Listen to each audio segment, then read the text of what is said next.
नमस्कार, स्वागत है आपका। और सोने के प्राइसेस ऑल टाइम हाई से कुछ सुधरते हुए नजर आए हैं। ये हफ्ता 5 हफ्तों की तेजी के बाद ऐसा है जहां पर मुनाफा वसूली के साथ कारोबार है, यानी कि गेन्स के साथ ये हफ्ता बंद शायद नहीं होगा और इसी वजह से शायद कुछ सपोर्ट दिखता हुआ नजर आया है खरीदारी के लिहाज से भी।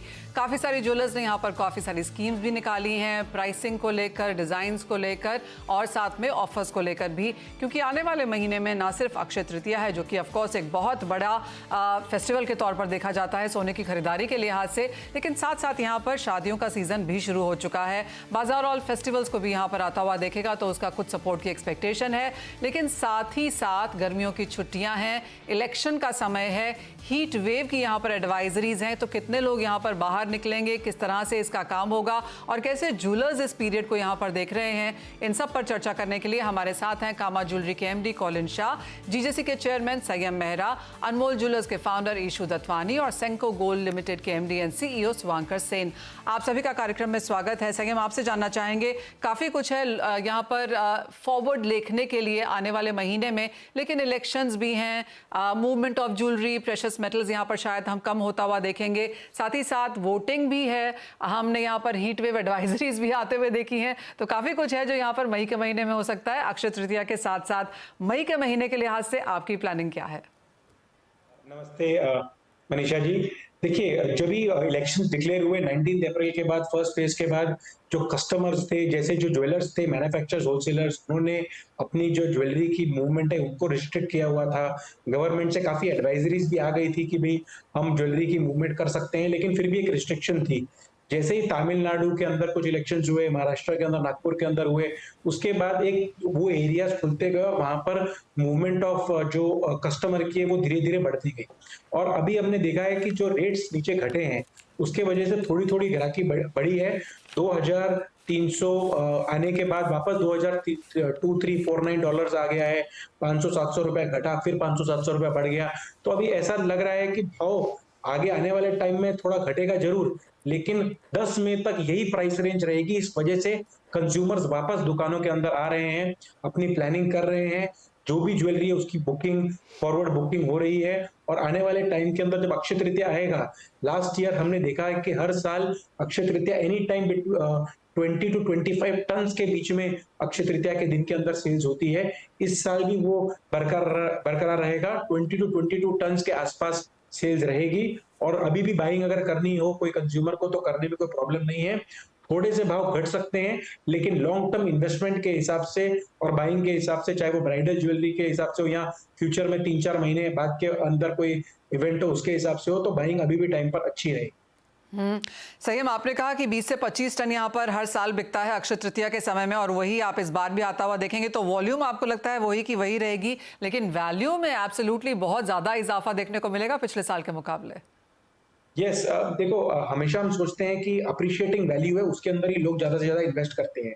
जब आप देखेंगे कि जो ऊपर का प्राइस रेंज है 20 लाख से लेके जो 60 लाख की जो बाइंग होती है, उसके अंदर ज्यादा कस्टमर इफेक्टेड नहीं होता, बोलता है कि लाख, 2 लाख, 3 लाख ज्यादा हो जाएगा, उसमें चल जाएगा। और जो 1 लाख टू लेके 3 लाख की प्राइस रेंज है उसके अंदर वो कैश वैल्यू गिनता है कि भाई 3 लाख का जेब में लेकर आए हैं, 4 लाख का जेब में लेकर आए हैं, तो उसके अंदर ज्यादा नहीं आता। इसलिए मैं कह रहा हूँ, so for example last year हमने अपने आप कहा था कि 23 टन के आसपास या 22 टन के आसपास की सेल्स है। अगर उसको आप 5-7% कम भी करते हैं तो भी इसके अंदर मार्जिनल डिफरेंस करके 1-1.5 टन का डिफरेंस वेरिएशंस उस तरीके से बनते हैं। तो मुझे नहीं लगता कि इस साल के अंदर ही बाइंग अच्छी रहेगी, ज्यादा वेरिएशन नहीं रहेगा। लोगों का ट्रस्ट गोल्ड के ऊपर बढ़ता जा रहा है। अभी भी जैसे आप देखेंगे, आपके चैनल पे भी चल रहा है कि सोना आने वाले टाइम के अंदर $2600, $3000 हो जाएगा, 2 साल के अंदर 1 करोड़ रुपया 1 किलो का हो जाएगा। तो ये सब कंज्यूमर के माइंड में चल रहा है, तो उसके हिसाब से जो बाइंग है इन्वेस्टमेंट स्वरूप से और वेयरिंग स्वरूप से, यूजेबल स्वरूप से, वो सेम बरकरार रहेगी, क्योंकि जो ट्रस्ट फैक्टर है कंज्यूमर का वो बढ़ते जा रहा है। जी हाँ, काफ़ी सारी ब्रोकरेजेस और बैंक्स की तरफ से जिस तरह की एडवाइजरीज यहाँ पर हैं, फोरकास्ट हैं, उनका मानना है कि सोना स्ट्रक्चरल बुल रन में है और यहाँ से और तेज़ी दिखा सकता है, लेकिन एज ऑफ नाउ जिस तरह की स्टेबिलिटी है बेहतरीन है इंडस्ट्री के लिहाज से भी और कंज्यूमर्स जो खरीदना चाहते हैं उनके लिए भी। शुभांकर, ये सवाल आपसे है, और ऑल टाइम हाइज हमने अप्रैल के महीने में यहाँ पर बनते हुए देखे हैं। अप्रैल का महीना बंद होते होते भी हम यहाँ पर इन द पॉजिटिव ही रहेंगे, लेकिन अप्रैल के महीने की अगर बात की जाए, एक स्टेप हम पीछे लें, तो आप कहेंगे सेल्स इम्पैक्ट हुई हैं?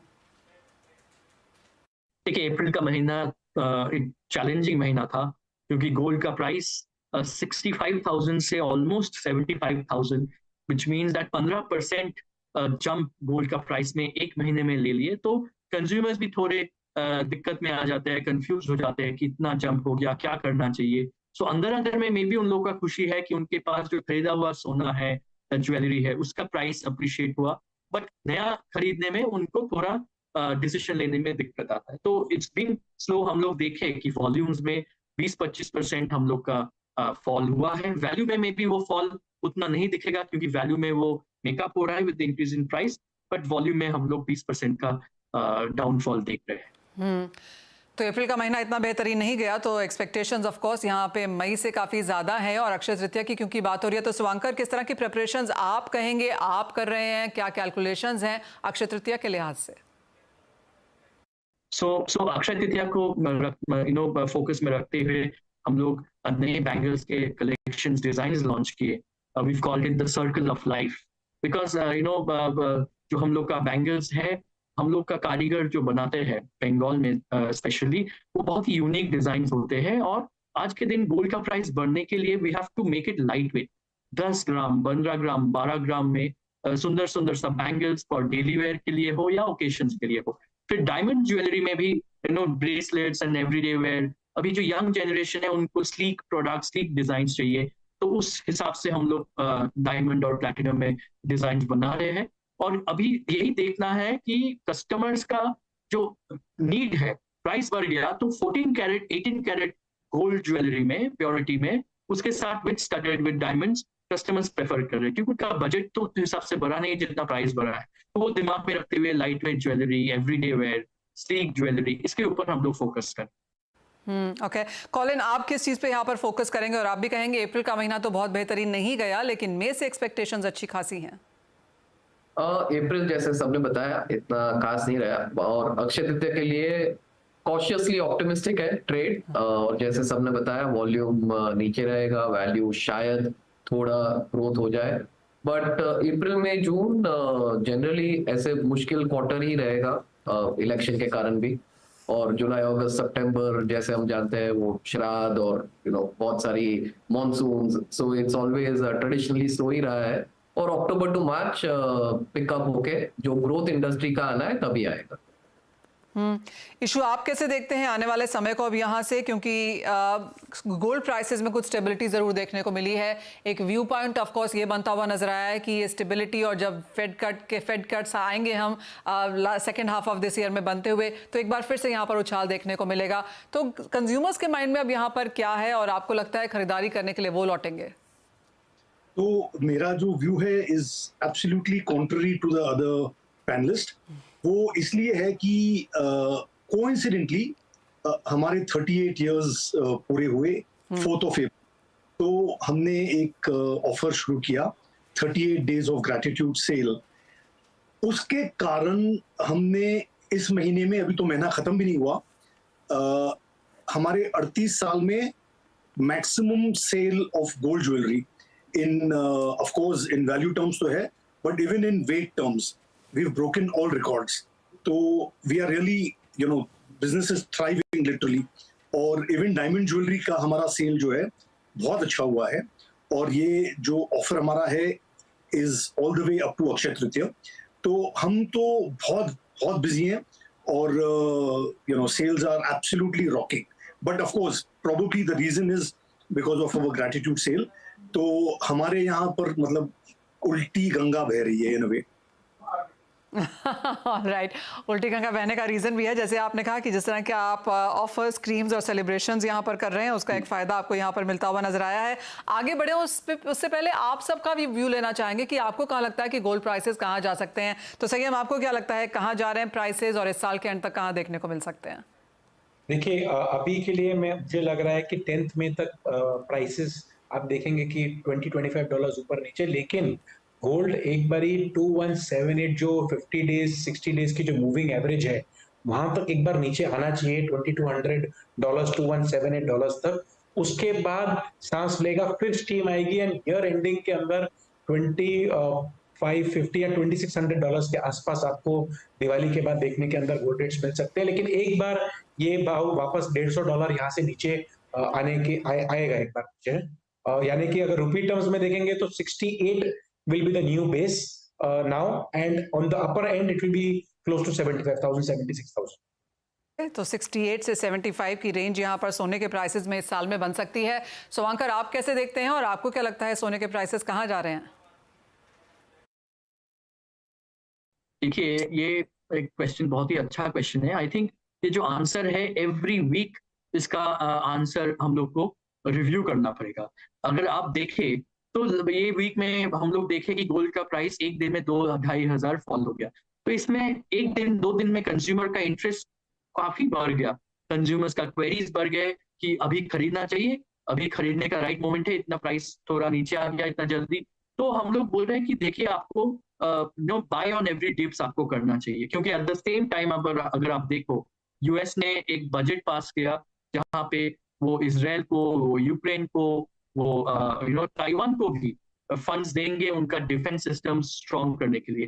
तो ये एक फिर से लग रहा था वॉर थोड़ा काम डाउन करेगा, मगर ये बजट से ये वॉर को फिर और थोड़ा एनर्जी मिल जाएगा। At the same time Fed का इंटरेस्ट रेट, जो पहले हम लोग 4 इंटरेस्ट रेट कट का सोच रहे थे, या अभी हम लोग ऑलरेडी आ गए जून में, उनका कल का मैन्युफैक्चरिंग डेटा भी थोड़ा नेगेटिव की तरफ आया था। तो ये सारा चीज अगर ऐसा कंटिन्यू होते रहे 2-3 महीना, तो फिर उनका फर्स्ट इंटरेस्ट कट हम लोग में भी देखेंगे सितंबर को होने वाला है या उसके पहले। तो उस हिसाब से we have to keep that in mind. Maybe वो डिस्काउंटिंग ऑलरेडी कर चुके हैं लोगों ने, इसलिए प्राइस बढ़ गया।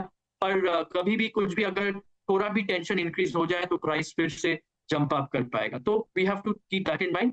इसको रखते हुए हम लोग ने क्या किया, एक मैरीगोल्ड गोल्ड के प्लान चालू किया कस्टमर्स के लिए, कि कस्टमर्स का जो 6 महीने 9 महीने बाद शादी के लिए या घर में कुछ ओकेशन के लिए ज्वेलरी खरीदना है, तो वो एडवांस देना चालू कर दे और थोड़े थोड़े करके देते रहे। और जो आपका price at the time of booking और at the time of buying जो लोअर प्राइस होगा कस्टमर को, वही बेनिफिट मिल जाएगा अलॉन्ग विद मेकिंग चार्ज में डिस्काउंट एंड और दूसरे जो भी बेनिफिट्स दे पाए।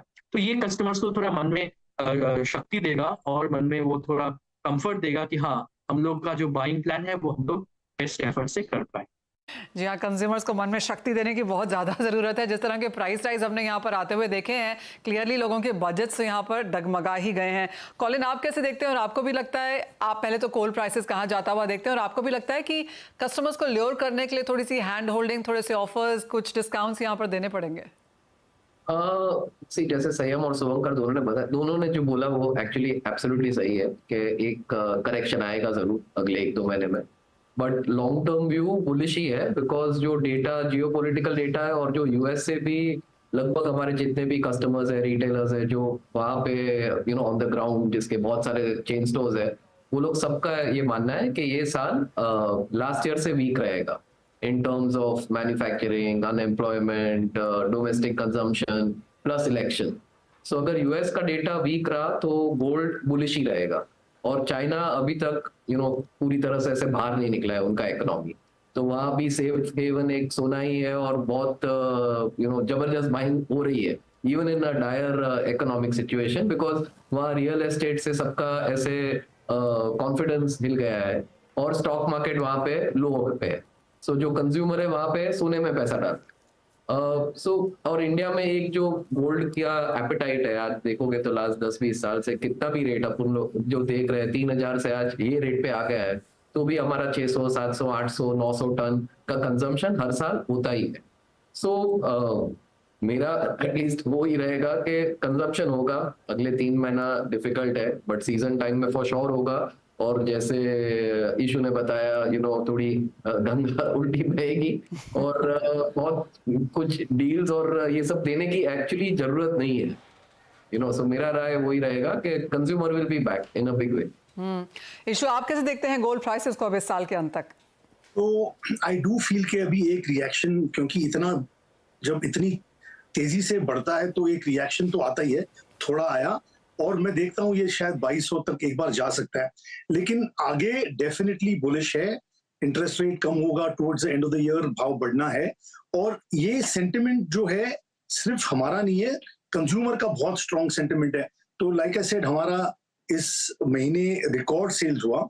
तो जब क्लाइंट्स इधर आ रहे थे, तो in spite of these high rates, one of the reasons obviously they are buying is के उनको लग रहा है और रेट बढ़ने वाला है, क्योंकि हमने जो इस बार अभी सेल किया है, it was all not related to either wedding और इमीडिएट कंजम्पशन, पर क्योंकि ऑफर उनको अच्छे लग रहे थे तो उसके कारण बाइंग हो रही थी विद एन एक्सपेक्टेशन के भाव डेफिनेटली बढ़ने वाले हैं। तो कंज्यूमर सेंटिमेंट जो है वो बहुत ही strong towards an appreciation in the price, और मुझे भी लगता है आगे चल के भाव डेफिनेटली बढ़ेंगे। ओके, तो आगे जाके भाव बढ़ सकते हैं। एक रिएक्शन ऑफ कोर्स मार्केट्स में जरूर आएगा, लेकिन आप डिप्स पे यहाँ पर खरीदारी का अपना मन बना के चलें, और आगे काफ़ी सारे इस तरह के दिन भी हैं जहाँ पर आप बाइंग कर सकते हैं। एक कमर्शियल ब्रेक के लिए रुकेंगे, जब लौटेंगे तो बात अपने एक्सपर्ट से यही जानने की कोशिश करेंगे कि किस तरह के ट्रेंड्स हैं बिल्कुल बाजार में। अप टू डेट हो जाएंगे हम इन सभी पैनलिस्ट के साथ।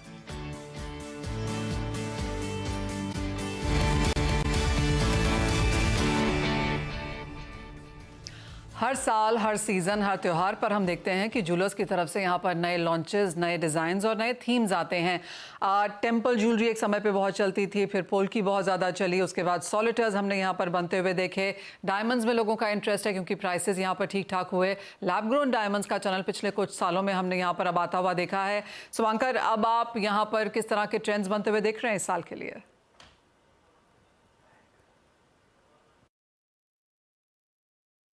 सो डायमंड्स में हम लोग लास्ट अगर फाइनेंशियल ईयर का एनालिसिस करें तो we have seen that gold का ग्रोथ रेट जितना था उससे ज्यादा डायमंड का ग्रोथ रेट था। तो जितना गोल्ड का प्राइस बढ़ता जाएगा we will see that diamond का डिमांड बढ़ता जाएगा, क्योंकि 14 कैरेट 18 कैरेट गोल्ड प्योरिटी में डायमंड बढ़ता है। सो इस साल भी हम लोग का जो डेली वेयर एवरीडे वेयर में we are seeing that consumers diamond jewellery prefer कर रहे हैं। सो लास्ट ईयर ऑलमोस्ट हम लोग का डायमंड ज्वेलरी वैल्यू टर्म्स में ऑलमोस्ट 30% बढ़ा था और वॉल्यूम टर्म्स में अराउंड 17-18% बढ़ा था। सो वी आर हम लोग का जो स्टड रेशियो है वो अराउंड 11 से 12% है। सो हम लोग का एफर्ट यही रहेगा कि कस्टमर का डिमांड भी जैसे बढ़ रहा है, हम लोग भी एफर्ट मारेंगे कि ये 11-12% से 14-15% तक स्टड रेशियो लेके जाए। और लैब ग्रोन डायमंड्स ऑलरेडी हम लोग ने 2-3 स्टोर्स लॉन्च किए हैं अपने कैलकाटा में और दिल्ली में, and we are looking at the consumer behaviour. So हम लोग का यही बिलीफ है कि डायमंड के जगह में रहेगा, और लैब ग्रोन डायमंड जो थोड़े फैशन के लिए, थोड़े स्पेशल ओकेशंस लिए, not the anniversaries and weddings, पर जो दूसरे तरीके से कोई पार्टी में जाने के लिए, तो लोग ने 50,000, 1 लाख, 1.5 लाख के अंदर जो बड़े साइज के डायमंड है वो लैब ग्रोन में खरीदेंगे। तो काफ़ी सारे चलन यहाँ पर हैं, और ऑफ कोर्स सोने में जो प्राइसेस बढ़े हैं, लोगों का झुकाव यहाँ पर डायमंड्स की तरफ तो आया ही है। कॉलिन, आपने यहाँ पर किस तरह के ट्रेंड्स देखे हैं, क्या ऑब्जर्वेशंस हैं, और इस साल के लिए आपके क्या प्लान्स हैं? जो एक कैटेगरी अच्छी चल रही है लास्ट आई थिंक 2-3 साल से पैंडेमिक के बाद, is everyday where, fast fashion, उस टाइप का जो प्रोडक्ट है, जो हर महीना एक नया कलेक्शन टाइप जो 10 से 50,000 की रेंज में है, नेचुरल डायमंड ज्वेलरी। सो वो बहुत अच्छा चल रहा है, और उसमें जो हमारा कंज्यूमर है आज इंडिया में वो बहुत एक्सपेरिमेंटल भी हो गया है। So they are edgy kind of jewellery, कुछ नया ट्राई करना है, और हर सीजन एक नई चीज खरीदनी है। जैसे आज ज़ारा के कोई दूसरे ब्रांड खरीदने जाते हैं कपड़ों के लिए, जहाँ हर 2-3 महीना कुछ नया कंज्यूमर को खरीदना है, तो वो कैटेगरी में ज्वेलरी में भी हो रहा है, जो बहुत अच्छी चीज है। बिकॉज आज हमारे जितने भी रिटेलर्स है, आज सेम कंज्यूमर को हर 2-3 महीना वो एक नया पीस ऑफ ज्वेलरी बेच पा रहा है। एवरीडे वेयर जो कैटेगरी है उसमें बहुत अच्छा and high double digit kind of growth हम लोग देख रहे हैं, और उसमें तीनों कैटेगरी चल रहा है। एक है नेचुरल डायमंड भी बहुत अच्छा चल रहा है, लैब ग्रोन भी अच्छा चल रहा है, और जो एक ट्रेंड देख रहे हैं स्पेशली जो 2-3 बड़ी शादियां हुई है अगले लास्ट 3-4 महीने में, उससे एमरल्ड्स और रूबी सफायर पे भी बहुत अच्छा ऐसे ट्रेंड आ गए, स्पेशली एमरल्ड्स। सो जो इंडिया में मींस लगभग से सिंथेटिक बिका जा रहा था, बट अब नेचुरल की तरह कंज्यूमर डिमांड आ रहा है। एब्सोल्युटली, और ट्रेंड्स यहाँ पर लगातार चेंज भी होते रहते हैं। इंटरेस्टिंगली, जैसे आपने कहा कॉलिन, कि अब लोग लाइट वेट ज्वेलरी, लेकिन मोर ऑफन उसे अपग्रेड करना चाहते हैं, चेंज करना चाहते हैं, नया खरीदना चाहते हैं, डिफरेंट ओकेजन्स पे डिफरेंट चीज़ें पहनना चाहते हैं। वो एक चीज़ डेफिनेटली यहाँ पर इंडियन मार्केट्स में बनते हुए नजर आई है। ईशू, आपका क्या व्यू है? क्या आपने भी वही ऑब्जर्व किया है अपने कस्टमर्स के थ्रू? तो एक तो जो डायमंड ज्वेलरी के कस्टमर्स हैं मेरा मानना है कि वो मैच्योर हुए हैं और हो रहे हैं। मतलब आई हैव सीन 38 साल से मैं इस लाइन में हूँ और अनमोल एग्जिस्ट फॉर 38 इयर्स। तो पहले जो पर कैरेट प्राइस ब्रेकअप वगैरह चलता था, अभी करीब 85% of our clients don't even bother to ask for a breakup. तो जो मैच्योरिटी इंटरनेशनल मार्केट्स में है वो यहाँ पर भी आ रही है। Of course people do look at the value to look ratio, कि भाई ये इतने की लगती है या नहीं, that is of course important. तो जहां पर गोल्ड में price is a very important factor और प्राइस कितना बढ़ने वाला है वो एक इंपॉर्टेंट फैक्टर है। डायमंड ज्वेलरी में वो फैक्टर नहीं है। डायमंड ज्वेलरी में लुक इज मोर इंपॉर्टेंट। और अभी तो ऐसा हो गया है कि for a client who spending say for example 3 lakh rupees, तो उसको डायमंड ज्वेलरी में लुक और बेटर दिखता है गोल्ड के, when you compare it to gold. तो वो एक एडवांटेज है। और मैच्योरिटी डेफिनेटली आ रही है in the diamond jewellery segment. As far as lab grown is concern, हम तो लैब ग्रोन करते ही नहीं है। और शुरू में क्लाइंट्स जब आते थे उनके दिमाग में ये एक कश्मकश चलता था कि are we doing the right thing by buying diamond jewellery और नेचुरल डायमंड ज्वेलरी। पर अब वो मैंने देखा काफी हद तक वो अभी प्रॉब्लम नहीं है। वो एक अलग क्लाइंट बेस जो for destination for other things वो लोग लैब ग्रोन लेंगे। पर हमारे जो क्लाइंट्स हैं वो हमको लैब ग्रोन के लिए वो they don't even ask, मतलब they are very happy and satisfied with natural diamonds and the maturity is definitely there. Absolutely. संयम, आपने क्या यहाँ पर वॉच किया है और आपको क्या लगता है? ऑफ कोर्स जो एमआरपी की बात है कि ज्वेलरी एमआरपी पे बेची जाए वो एक बहुत लॉन्ग स्टैंडिंग डिबेट है जिसके बारे में ऑफ कोर्स हम कभी और बात करेंगे, लेकिन आने वाले सीजन के लिए आपको क्या लगता है कि क्या यहाँ पे ज्यादा वर्क करेगा? देखिए, ऑलवेज अब हम देखेंगे कि 75% गोल्ड ज्वेलरी बिकती है और 25% डायमंड ज्वेलरी बिकती है। गोल्ड के अंदर भी हमने देखा है when we are dealing with 5000 to 6000 retailers in the country की चेन्स, बैंगल्स की, येलो ज्वेलरी की सेल्स ज्यादा होती है। उसके अंदर भी सेक्टोरियल होता है, नॉर्थ साउथ ईस्ट वेस्ट। तो अगर हम देखेंगे कि ईस्ट साइड पे आप देखेंगे तो यूपी हो गया, बिहार हो गया, झारखंड हो गया, वेस्ट बंगाल हो गया, उसके अंदर येलो ज्वेलरी प्रीडोमिनेंटली चलती है, मुंबई की बनी हुई ज्वेलरी चलती है, कलकत्ता की हैंडमेड ज्वेलरी चलती है, लाइट वेट हो गई है भी ज्वेलरी। यूपी और बिहार के अंदर, झारखंड के अंदर जितने भी रिटेलर्स हैं, भाव बढ़ने की वजह से अभी 18 कैरेट गोल्ड की ज्वेलरी ज्यादा मांग रहे हैं। जो नॉर्दर्न साइड है, जो पंजाब, हरियाणा, जम्मू कश्मीर, दिल्ली है, वहां पर रोज गोल्ड की ज्वेलरी है, आज भी उसकी डिमांड ज्यादा है। रोडियम की ज्वेलरी ज्यादा चल रही है। उसके अंदर भी अभी राजकोट के जो लाइट वेट इयरिंग्स आते हैं उसकी डिमांड है। साउथ जोन के अंदर आप चले जाएंगे, उसके अंदर लोगों के पास इन्वेस्टमेंट फैक्टर के अंदर 8, 12, 16, 24 ग्राम्स के अंदर जो रेंज आती है बाइंग की, उसके अंदर उनकी रुचि ज्यादा रहती है। जब ये गर्ल चाइल्ड बॉर्न होती है तभी से ही उनका जो घर का जो फादर है वो 4 ग्राम्स 8 ग्राम्स बर्थ से चालू कर देता है बाइंग करना। उनके यहाँ पर वेट का कोई प्रॉब्लम नहीं है। तो येलो ज्वेलरी जो वेट के अंदर है 22 कैरेट है, उसके ज्यादा सेल्स आती है। तो ओवरऑल इंडिया के अंदर भी वी विल गो टू सी की चेन्स, बैंगल्स, येलो ज्वेलरी की अभी बहुत अच्छी डिमांड है। आने वाले टाइम के अंदर से पहनने के हिसाब से जो डिजाइनर ज्वेलरी है वो भी अच्छी चल रही है। जो एंटीक कुंदन, जड़ाऊ की जो ज्वेलरी है लाइट वेट, लेकिन जिसकी वेट रेंज है 30 ग्राम्स to 50 ग्राम्स, उसकी भी अच्छी है। तो ये देखते हुए लगता है कि आगे आने वाले टाइम के अंदर जितनी इनोवेशंस करेंगे उतनी सेल्स की ज्यादा बढ़ोतरी होगी। एब्सोल्युटली। तो चाहे टेम्पल है, पोल्की है, कुंदन है, सॉलिटर्स है, नेचुरल्स, एमरल्ड्स, रूबीज, लैब ग्रोन्स, यानी काफ़ी कुछ है यहाँ पर चूज करने के लिए और काफ़ी सारी तैयारी आने वाले समय के लिए ज्वेलरी एज अ सेक्टर की तरफ से हम यहाँ पर बनता हुआ भी देख रहे हैं। बहुत शुक्रिया आप सभी का आज साथ जोड़ने के लिए और आशा करते हैं कि आपकी सेल्स अच्छी खासी हों, लोग बहुत सारा सोना खरीदें और उनके भी पैसे बने, क्योंकि एब्सोल्युटली प्राइसेस ऊपर जाने की एक्सपेक्टेशन यहाँ पर मार्केट्स को है ही। लेकिन फिलहाल इस कार्यक्रम में इतना ही समय है, हमें दीजिए इजाज़त। आप बने रहिए CNBC आवाज़ पर।